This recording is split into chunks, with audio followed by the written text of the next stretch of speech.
प्रधानमंत्री नरेंद्र मोदी के बिहार दौरे को लेकर आरजेडी नेता तेजस्वी यादव के तंज ने उन्हें मुश्किल में डाल दिया है। आपको बता दें, महाराष्ट्र के गढ़चिरौली में बीजेपी विधायक ने तेजस्वी यादव के खिलाफ एफआईआर दर्ज कराई है। तेजस्वी पर मानहानि, अफवाह फैलाने, झूठे आरोप लगाने, सार्वजनिक तौर पर शरारत फैलाने वाला बयान देने और समूहों के बीच दुश्मनी को बढ़ावा देने को लेकर तय धाराओं में केस दर्ज किया है। अब इस मामले में तेजस्वी यादव सहित विपक्ष के नेताओं की प्रतिक्रिया सामने आई है।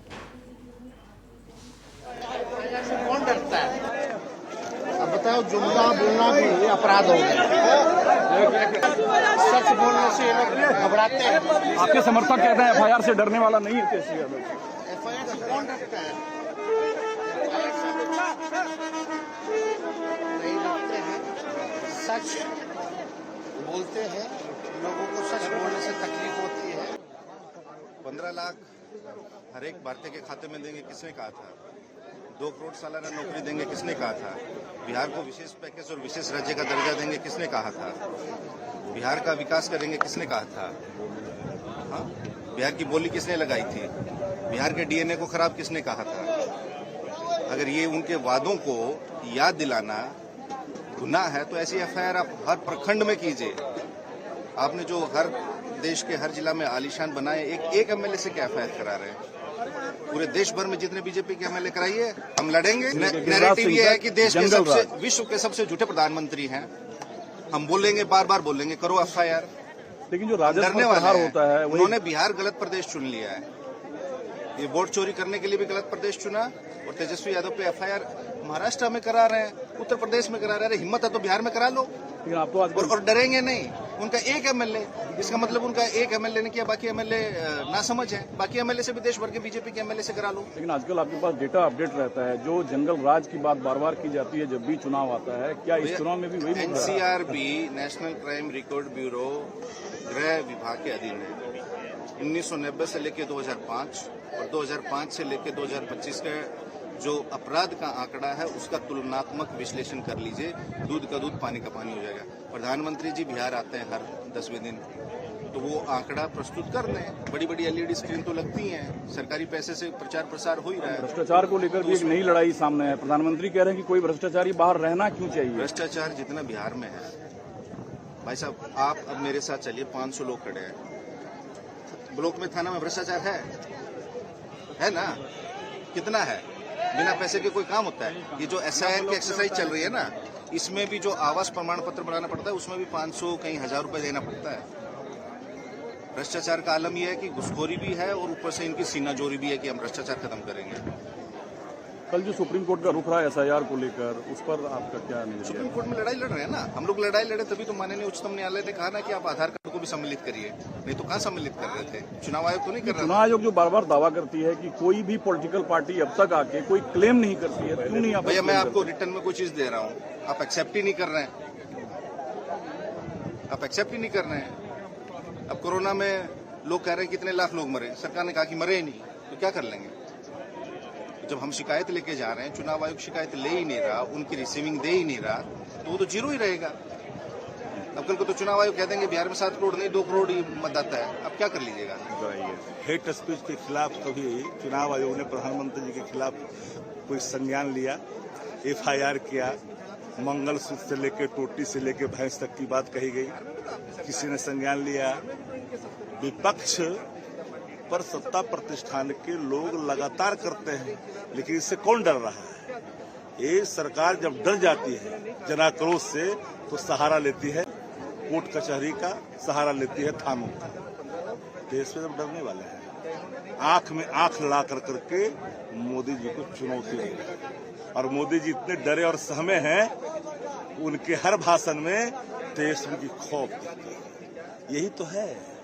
एसआईआर पर जब चोरी पकड़ी गई, लगातार चुनाव आयोग कह रहा था कि नहीं कि एक भी आपत्ति नहीं आ रही, एक भी आपत्ति नहीं आ रही। पिछले हम सब लोगों को जोड़ दिया, कोई आपत्ति नहीं आ रही। कभी दिखाया डाटा, कभी दिखाया अपना आंकड़ा? नहीं। इस बार भी वही कर रहा है कि अभी तक कोई आपत्ति नहीं आ रही। अरे आपत्ति तो लगातार दर्ज हो। कौन सा खौफ? लोकतंत्र में अगर आप जनता के मुद्दों पर, जन सवालों पर आप लड़ रहे हैं, तो एफआईआर से डरिएगा तो फिर कैसे चलेगा आगे? देश की आजादी के दीवाने अगर अंग्रेजों से डरते मौत से, डरते थानों से, डरते कोर्ट कचहरी से, तो क्या देश आजाद होता? देश आजाद नहीं होता। तो आज लड़ाई इस देश में एक ऐसे बहसी शासक के खिलाफ है जो देश की संवैधानिक संस्थाओं के साथ साथ हर चीजों को अपने कब्जे में लेकर के मुट्ठी भर चंद पूंजीपतियों के हाथ में देश को अर्थव्यवस्था सौंप दी है।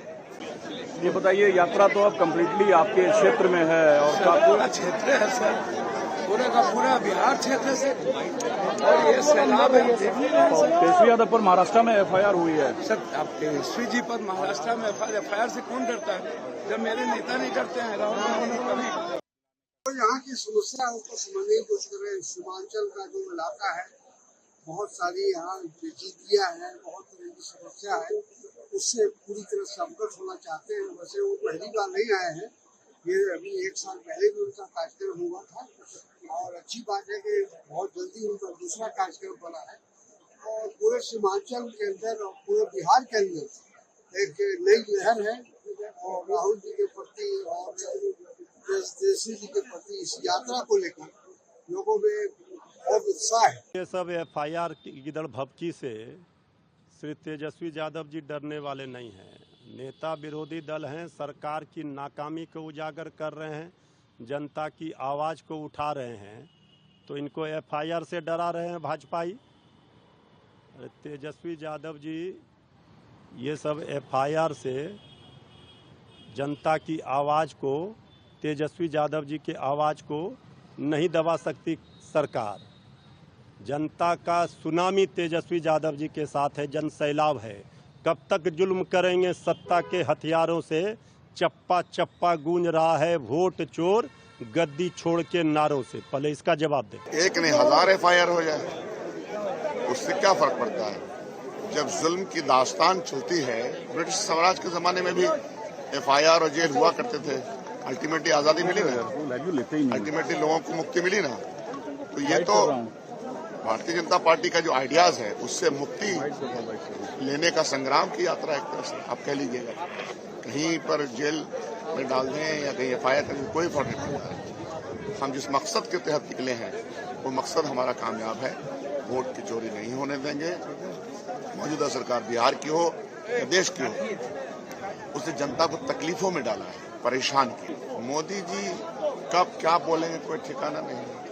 उनके बोलने का और उन पर यकीन कौन करेगा? जब एक बार आदमी का झूठ सिद्ध हो जाता है, तो दूसरी बार उसके किसी भी बात पे यकीन नहीं होता। तो उनका पैमाना तो गलत है सोचने का। वो डेमोक्रेसी को स्टैफल करना चाहते हैं, वो गर्दन मोड़ना चाहते हैं डेमोक्रेसी। वो हम नहीं होने देंगे। डेमोक्रेटिक तरीके से जो कुछ भी करना है उसको कीजिए। परेशानी के आलम में बिल सब ला रहे हैं।